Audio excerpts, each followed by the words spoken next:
Hey everybody, happy Wednesday. When it's Wednesday, I'm on the website, katiemorton.com. If you haven't gotten on and checked it out, I think you probably should. And also, I'm on YouTube. So if you asked your question on yesterday's video, I found them. And I'm going to answer 3 today, as well as a journal topic that I have at the end. So you want to stay tuned for that.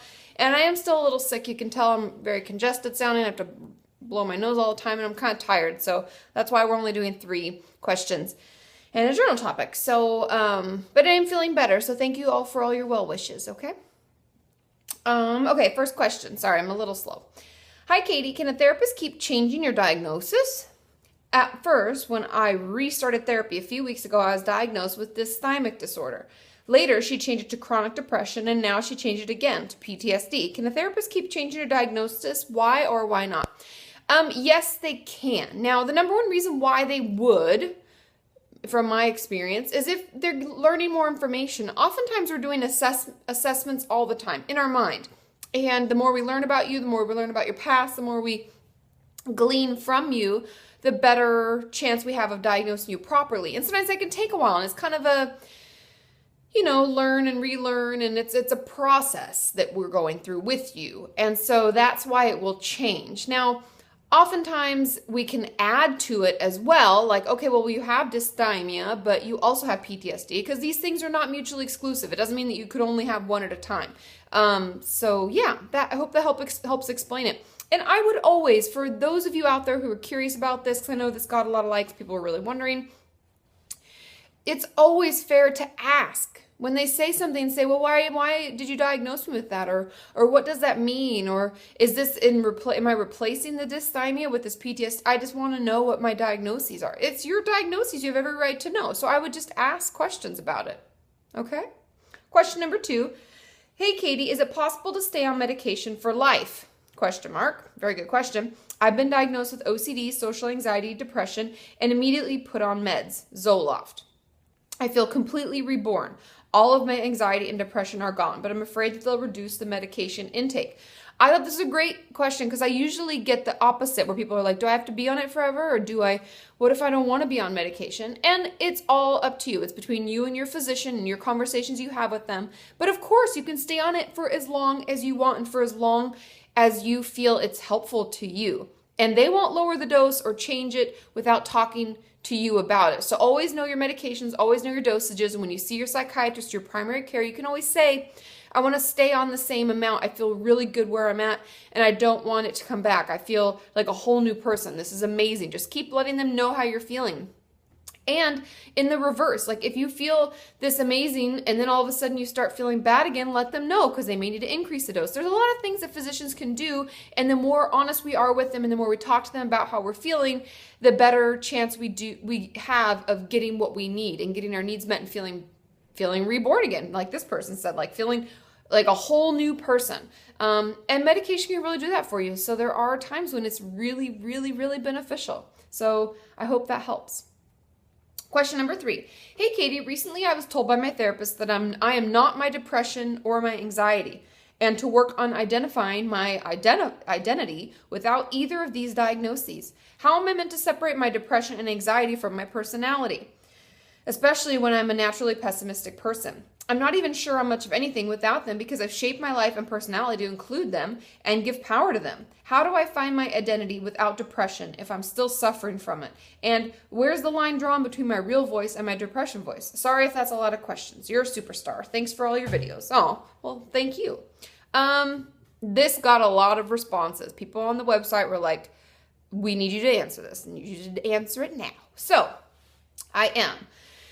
Now, this can take time, and it takes a lot of hard work, and I know everybody hates it when I start things out like that, but that's why it's a process, and that's why therapy takes time, and finding ourselves and coming of our own takes time. It didn't happen overnight. We can't fix it overnight. So the number one thing that I always recommend my clients to do is to do some what I call inner child work. I have some of these things in my free eating disorder workbook. Whether you have an eating disorder or not, there is, you're writing a letter to I think I have a couple of options in there. I'm trying to recall whether they're in self-harm or eating disorder, but download them both. They both have great information regardless of whether you're actually struggling with self-harm or an eating disorder.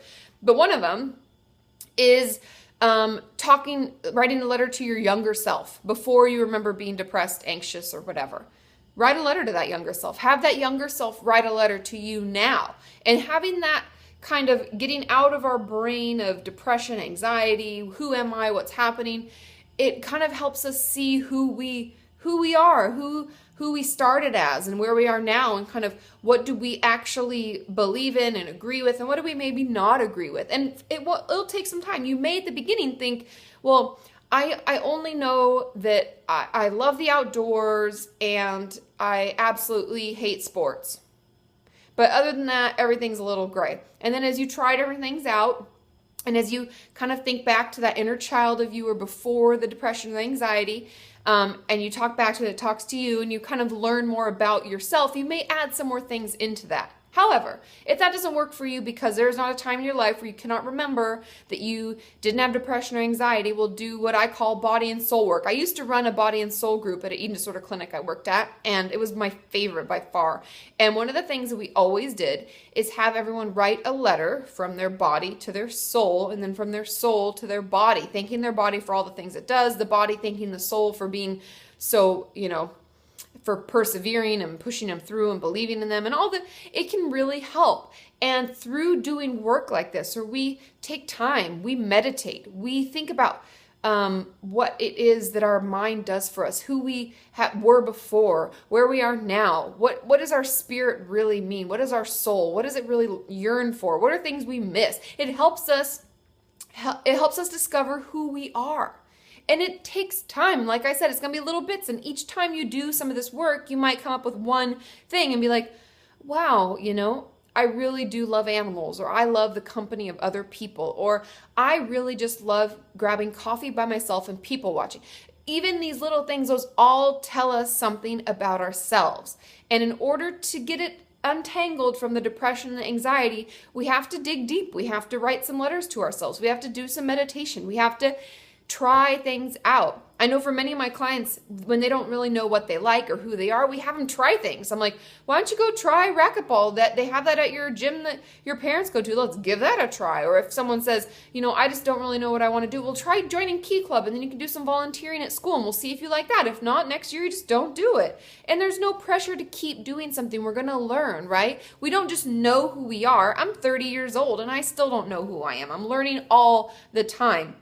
But it can help to feel like we have a foundation. And I feel like that's what everybody's really wondering about, is the foundation of who we are. What do we stand for? What's important to us? What's not important to us? What do we want in our lives? And most importantly, what do we not want in our lives?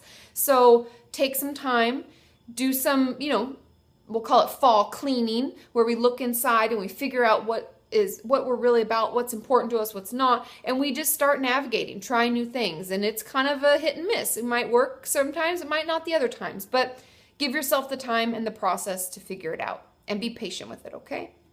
Now the journal topic is a quote, and I think this is great. It says, if you had a friend who spoke to you in the same way you sometimes speak to yourself, how long would you allow that person to be your friend? That's a pretty darn good question. It's probably not very long. Because when we talk nasty to ourselves all the time, if that was anybody else in our lives, we'd be like, you're going to have to shut the hell up because I hate your guts.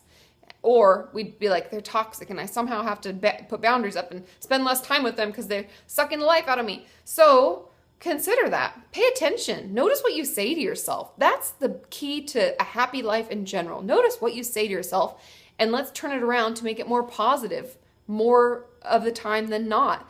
And I promise you, without a doubt, you will begin to feel better. So yeah, rewind it back, listen to that quote, write it down, and let's get started. Okay? I love you all. I'll be on Twitter tomorrow.